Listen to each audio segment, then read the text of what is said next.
Hey there, and welcome to another episode of America in the Age of Stupidity. Hi, I'm Chris. Okay, so this week's stupidity topic, we're going to be talking about white guilt. Now, this topic really boggles the mind. I mean, how anyone could be guilty or feel guilty about something that happened 200 years ago is pure lunacy.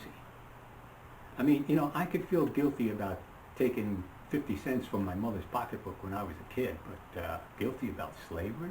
I mean, what the heck for? I had nothing to do with it. White guilt? Not for this white guy. That makes as much sense as blaming every Japanese person for bombing Pearl Harbor. So for the rest of their lives, every Japanese person has to live with the guilt of killing the 2,403 people that died that day. Crazy, isn't it? I'm sure it's safe to assume that the people who do feel guilty about something that happened 200 years ago are not mentally right in the head and probably should seek counseling or maybe even a rubber room. Who knows? I guess the fact that almost 700,000 white men died fighting to end slavery means nothing to these idiots.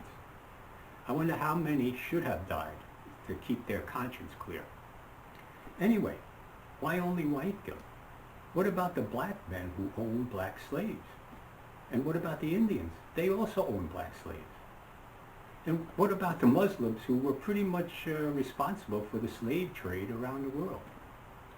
Look, if you want to feel guilty about something that happened 200 years ago, you're an idiot.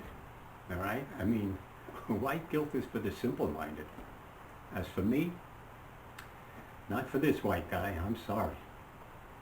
Okay, so that ends this week's stupidity topic. If you like, press like. If you want to subscribe, hit the subscribe button.